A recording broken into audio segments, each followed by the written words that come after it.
जय श्री कृष्ण। ओम वक्रतुंड महाकाय सूर्यकोटि समप्रभ निर्विघ्नं कुरु मे देव सर्वकार्येषु सर्वदा।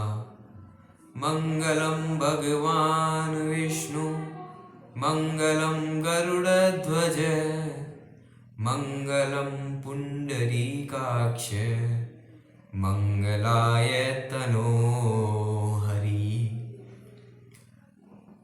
पूर्व के भाग में हमने द्रौपदी महारानी के करुण कथा सुनी थी।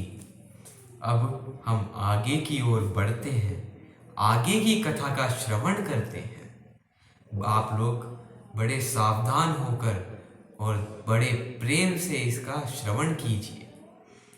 अपने मृत भाई बंधुओं के अंत्येष्टि क्रियाएं करने के बाद सबने गंगा जी के पवित्र जल में स्नान किया। तब उन सब को कृष्ण भगवान ने समझाया कि काल के अतिक्रमण से तो कोई भी नहीं बच सकता है, इसलिए आप लोग शोक मत कीजिए, आप लोग दुखी मत होइए। उसके बाद श्री कृष्ण ने युधिष्ठिर जी को राज्य दिलवाकर विधि विधान के साथ 3 अश्वमेघ यज्ञ करवाए, जिससे महाराज युधिष्ठिर का यश पूरे जगत में फैल गया।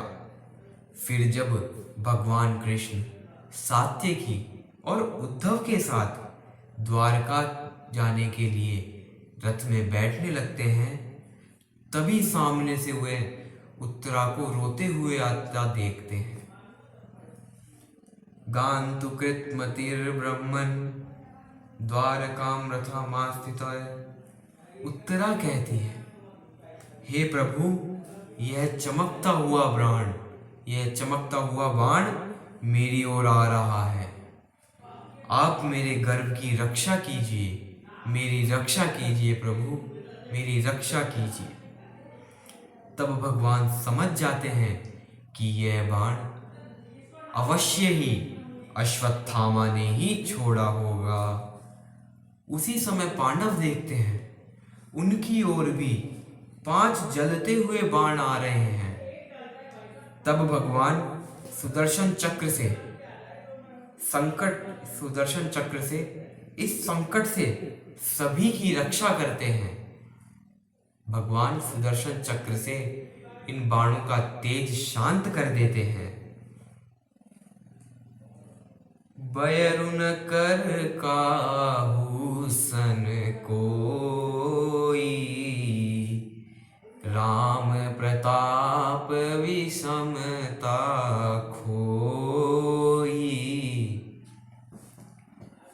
हमें किसी से भी किसी भी प्रकार का कोई वैर नहीं रखना चाहिए, किसी से कोई दुश्मनी नहीं रखनी चाहिए। पर यदि हम पर कोई संकट पड़ता है, कोई दुख की परिस्थिति होती है, तो भगवान उससे हमारी रक्षा करते हैं, भगवान उस दुख को हर लेते हैं। इस प्रसंग में अब मैं आपको एक बड़ी ही सुंदर छोटी सी कथा सुनाता हूँ। एक बार एक गांव में शिवदास नामक एक गरीब ब्राह्मण रहता था। वह ब्राह्मण बहुत ही गरीब था, परंतु था भगवान शिव का बहुत बड़ा भक्त। एक बार यज्ञ में राजा ने उसकी बलि चढ़ाने का सोचा और उसे यज्ञ स्थान पर ले गया बलि चढ़ाने के लिए। जब वह बलि चढ़ाने ही वाला था, तभी अग्नि से भगवान शिव प्रकट होते हैं और शिवदास की रक्षा करते हैं। भगवान अपने भक्त की रक्षा करने के लिए अग्नि से प्रकट होते हैं और राजा को दंड भी देते हैं। भगवान कभी भी अपने भक्त को संकट में नहीं देख सकते। भगवान सदैव अपने भक्तों की रक्षा के लिए तैयार रहते हैं और सदैव उनकी रक्षा भी करते हैं। इसी तरह श्री भगवान ने भी नरसिंह अवतार धारण कर अपने भक्त प्रहलाद की भी रक्षा की थी। इस कथा को हम आगे चल करके सुनेंगे। तब भगवान की कृपा से वे ब्रह्मास्त्र शांत हो जाते हैं। वैष्णवम तेज आसाध्य, भगवान का तेज ही ऐसा है, उस तेज के सामने कोई कुछ नहीं है। उस तेज से तो ब्रह्मास्त्र भी शांत हो जाते हैं। तब माता कुंती भगवान के पास आकर, श्री कृष्ण के पास आकर स्तुति करने लगती है। आपने हमें कई बड़ी बड़ी विपत्तियों से बचाया। पहले लाक्षागृह, वन में दैत्यों से, विष से और भी कई चीजों से आपने हमारी रक्षा की है। और आज आपने अश्वत्थामा द्वारा छोड़े गए ब्रह्मास्त्र से भी हमारी रक्षा की है। मैं आपको बार बार प्रणाम करती हूँ, नमस्कार करती हूँ।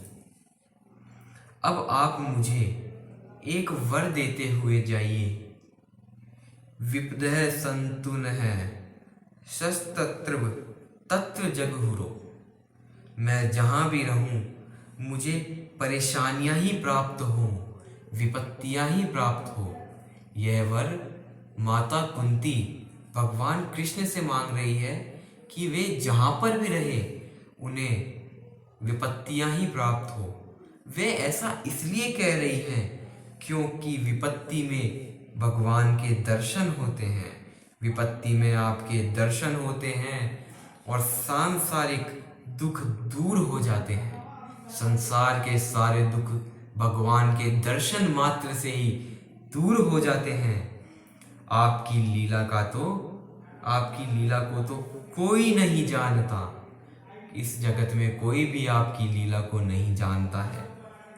पृथ्वी का भार उतारने के लिए ही आप अवतार लेते हैं। और जो लोग आपके चरित्र का गान करते हैं, उसका श्रवण भी करते हैं, उनके तो आप सारे कष्ट हर लेते हैं। उनके सारे कष्ट आप दूर कर देते हैं। आपके जाने के बाद हम यहाँ कैसे रहेंगे? अब माता कुंती दुखी होकर कहती है कि जब आप हस्तिनापुर छोड़कर द्वारका को चले जाएंगे तब आपके बिना हम लोग यहाँ कैसे रह सकेंगे। इतना कहकर माता कुंती चुप हो जाती है। तब भगवान उनकी प्रार्थना से प्रसन्न होकर मुस्कुराकर कहते हैं, अगर आपकी ऐसी ही इच्छा है तो मैं नहीं जाऊंगा। और वे दोबारा हस्तिनापुर चले आते हैं। इधर युधिष्ठिर बड़े दुखी थे। युधिष्ठिर दुखी थे कि मेरी वजह से कितने वीर मारे गए, मेरे भाई बंधु मारे गए, मेरी माता गांधारी के पुत्र मारे गए, कितनी ही अक्षौहिणी सेना नष्ट हो गई। यह सब मेरी ही वजह से हुआ है। युधिष्ठिर जी ऐसा सोच रहे होते हैं। तब भगवान उन्हें बहुत समझाते हैं। भगवान युधिष्ठिर जी को बहुत समझाते हैं कि ये तो काल की गति है। परंतु युधिष्ठिर जी का शोक दूर नहीं होता।